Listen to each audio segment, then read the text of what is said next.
अबीरा ने बदली अपनी चाल। चैप्टर 23 चलिए शुरू करते हैं। मुझे अपने कंट्रोल में करना चाहता है ना, तो वैसा ही होगा। अब मैं बताती हूँ, इसे पति से सीधे परमेश्वर बनने की कोशिश कर रहा है ना, तो चलो यही सही। अब अपने प्यारे पति परमेश्वर को उनके ही खेल में शिकस्त देते हैं। उसी की हथियार से उसी पर वार करके दिखाऊंगी, और अब मैं ऐसी पत्नी बनकर दिखाऊंगी कि खुद मुझसे दिन भर दूर भगाता फिरेगा। और फिर अबीरा के चेहरे पर तिरछी मुस्कुराहट आ जाती है, जैसे उसके दिमाग में बहुत बड़ा कुछ चल रहा हो। वही आदित्य भी नहाकर वॉशरूम से बाहर निकलता है। उसकी आंखें हमेशा की तरह बेहद सर्द थी, बाल गीले बिखरे हुए और कमर पर वाइट कलर का तौलिया लपेट रखा था। उसके सिक्स पैक से पानी टपकता हुए उसे और भी ज्यादा अट्रैक्टिव बना रहे थे। बिल्कुल किसी इंटरनेशनल मॉडल की तरह वह काफी ज्यादा हैंडसम लग रहा था। उसका ये लुक किसी भी लड़की की दिल की धड़कन रोकने का दम रखता था।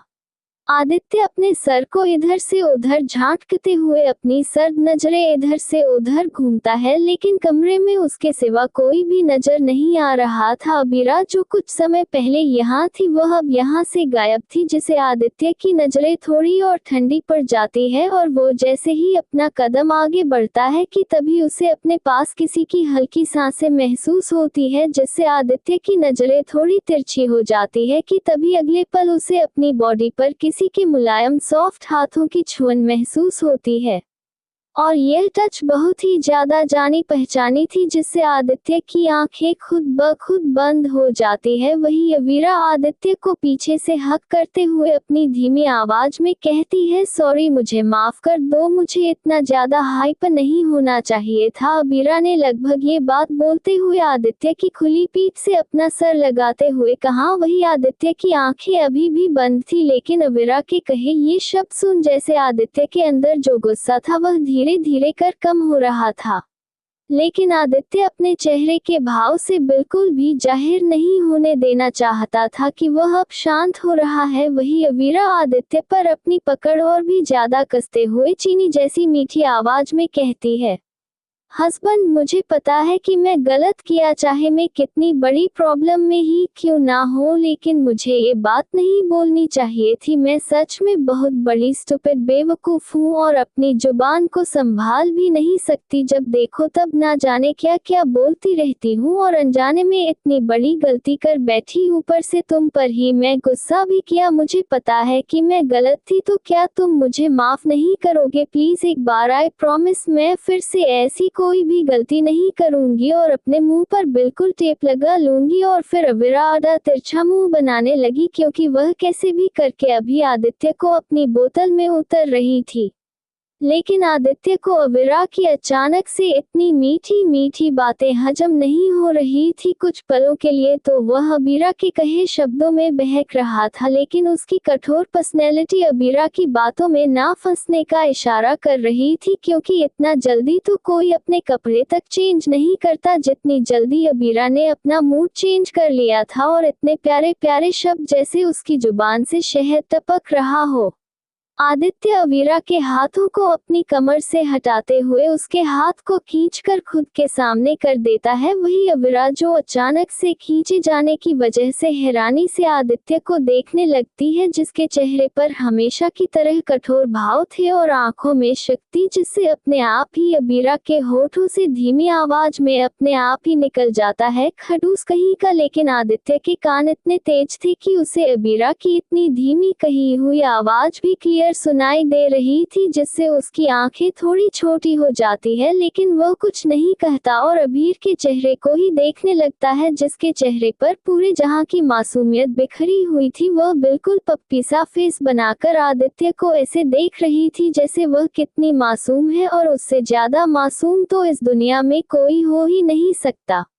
आदित्य अबीरा के चेहरे को अपने एक हाथ से थमते हुए अपने सर्द लहजे में कहता है, सच में तुम्हें मुझसे माफी चाहिए कि बस तुम ड्रामा कर रही हो। अभी आदित्य की यह बात सुन एकदम से हड़बड़ा जाती है, लेकिन फिर मासूमियत से कहती है, नहीं, मैं सच कह रही हूँ, मुझे तुम्हारी माफी चाहिए। अबीरा ने बिल्कुल मासूमियत से कहा, आदित्य, बिना अपनी पलकें झपके अपनी सर्द निगाहों से अविरा को ही देख रहा था, जो बहुत ही ज्यादा मासूमियत के साथ उसे उम्मीद भरी नजरों से देख रही थी। और वह इस समय इतनी ज्यादा प्यारी लग रही थी कि कोई भी अगर उसे इस तरह देखता तो सच में उसे अविरा से प्यार ही हो जाता, क्योंकि अविरा आज बिल्कुल उस दिन की तरह ही प्यारी और मासूम लग रही थी जैसे आदित्य ने उसे पहली बार देखा था। यही मासूमियत अविरा के चेहरे पर उस दिन भी थी। छोटी अवीरा बचपन में काफी ज्यादा जिद्दी और मुड़ी किस्म की होती थी, और किस बात पर कब जिद पकड़ ले किसी को पता नहीं होता था। और ऐसे ही एक बार आदित्य के भी पीछे पड़ गई थी, और आदित्य का फेवरेट टॉय जो उसके मॉम डैड में उसे उसके बर्थडे पर दिया था वह उसे ही मांग रही थी, और वह आदित्य को बहुत ज्यादा पसंद था। इसीलिए आदित्य उसे किसी को हाथ भी लगाने नहीं देता था और बहुत ही ज्यादा संभाल के रखना था, क्योंकि उसे बिल्कुल भी पसंद नहीं था कि कोई उसके सामान को हाथ लगे। और अगर गलती से भी उसके सामान को किसी ने छू भी दिया तब तो आदित्य के कहर से उसे भगवान ही बचाए।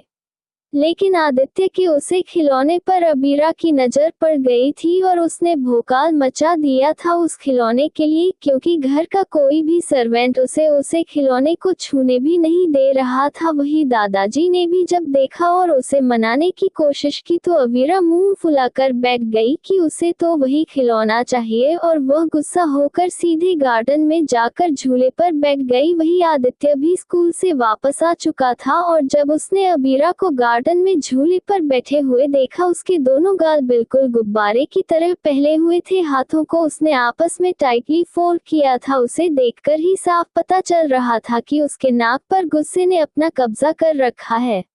आदित्य अपने स्कूल बैग को निकाल कर वही झूले के साइड में रखता है और उसके बगल में बैठते हुए कहता है, यहाँ क्या कर रही हो? इतनी धूप में तुम्हें गर्मी नहीं लग रही? तो अभी जिसका पहले से ही मुंह फुला हुआ था उसने गुस्से से अपना मुंह दूसरी तरफ फेर लिया, जैसे अपना गुस्सा जाता रही हो। आदित्य उसके गुस्से को देख अपने सर को हल्का सा दबाते हुए खुद से ही कहता है, ये लड़की भी ना इतनी सी है और इसका ईगो इसकी हाइट से भी बड़ा। और फिर आदित्य बिना कुछ क्या है झूले से उतर जाता है और जाने लगता है, जिससे छोटी अवीरा जो पहले से ही गुस्से में थी वह और भी गुस्से से रोने लग जाती है, जिससे आदित्य के कदम रुक जाते हैं और वह पीछे मुड़कर अवीरा को देखता है जिसकी आंखों में आंसू थे और वह सुबक रही थी। उसे इस तरह देखकर तो किसी पत्थर का भी दिल पिघल जाता। तो भला आदित्य उसके सामने क्या ही चीज था, लेकिन उसे समय भी आदित्य के अंदर ईगो और खड़ूसियत भरी पड़ी थी, जिससे आदित्य की आंखें छोटी हो जाती है और वह अवीरा के पास आ जाता है। तो छोटी अवीरा जो आदित्य को अपनी नम आंखों से देख रही थी और फिर शिकायत करते हुए उसके कमर में अपने दोनों हाथ लपेटते हुए अपनी तोतलाती आवाज में कहा, मुद्दू बोस पाडर मैन चाहिए। अवीरा की आवाज क्लियर नहीं थी, लेकिन आदित्य को उसकी सारी बातें समझ आती थी और उसे समझ आ गया था कि वह क्या मांग रही है, जिससे आदित्य बिना किसी भाव के कहता है, तुम्हें वह क्यों चाहिए? तुम्हारे पास और भी तो खिलौने हैं ना, तो तुम्हें मेरा खिलौना क्यों चाहिए? तो मासूमियत से अपना छोटा सा सर ऊपर कर आदित्य को देखने लगती है। उसकी आंखें अभी भी नम थी और चेहरे पर बिल्कुल पप्पी जैसे एक्सप्रेशन, जिसे देखकर आदित्य ना चाहते हुए भी कहता है, अच्छा ठीक है, मैं वह तुम्हें दे दूंगा, लेकिन मुझे पसंद नहीं कि कोई मेरी चीजों को ले। अगर मैं तुम्हें वह दूंगा तो बदले में मुझे क्या मिलेगा? आदित्य सीधे सीधे अपने सामान के बदले अबीरा से डिमांड कर रहा था। तो अबीरा, जिसकी उम्र अभी बस 3 साल थी और वह नासमझ थी, इसलिए नासमझी के साथ कहती है, मैं तो को लॉलीपॉप दे दूंगी।